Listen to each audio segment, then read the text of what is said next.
They are both hindering the children bonding with the other parent. I received a comment recently regarding the granting of custody to a third party because the parents were deemed to be unfit to raise their own children.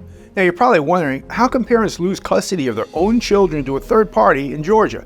Well, in Georgia, the primary consideration in custody cases is the best interest of the child or the children. So this involves looking at various factors to determine what arrangements will best serve the child's physical, mental, and emotional need.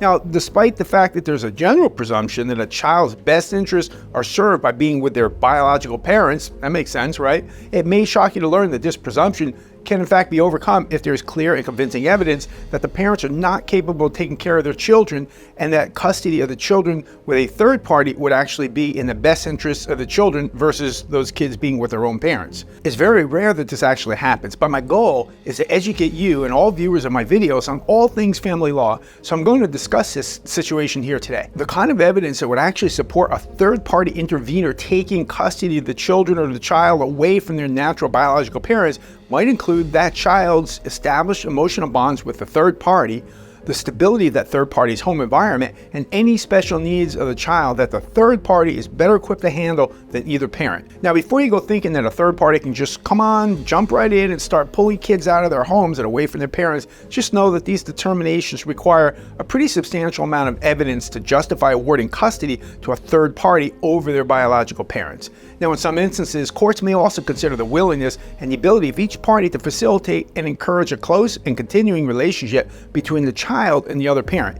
And listen carefully in this one, if the parents are so at war with each other that they are both hindering the children bonding with the other parent, and if that third party demonstrates that they have a better capacity or willingness to foster that parent-child relationship with each of those two parents, well, guess what? It could really influence the court's decision in giving custody of those children or that child to that third party for them to then raise the kids. An example of third-party child custody where that third party could be deemed better fitted to raise the kids than their own parents could be, for instance, a grandparent who has been the primary caregiver of the children for several years and has been providing a stable and nurturing environment. The court might determine that the child's best interests are better served by staying with the grandparent than with either parent, and the grandparent may file a case for custody if the parents seek to take the child or the children out of the grandparent's home after the children have lived with them and have been thriving with that grandparent for a significant portion of time. A notable public figure who experienced a similar situation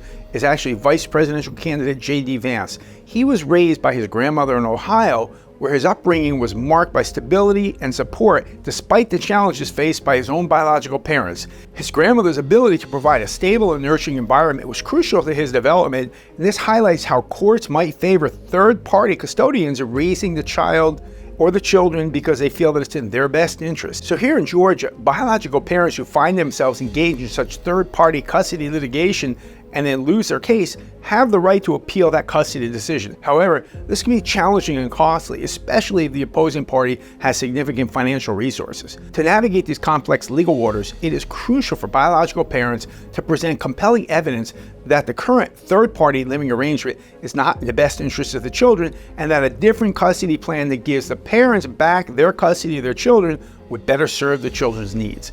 So this involves demonstrating their active involvement in their children's lives, the stability and supportiveness of their home environment, and highlighting any adverse impacts on the child of the current limited biological parent-time arrangement with the kids.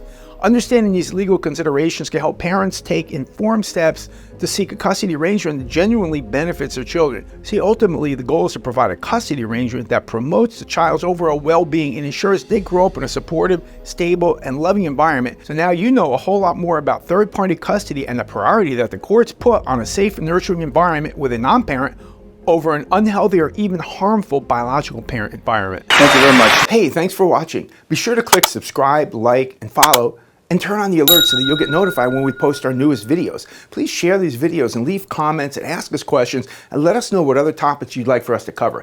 Also, join our Facebook group at Georgia Divorce and Custody for even more information. And as always, I look forward to seeing you on the next video.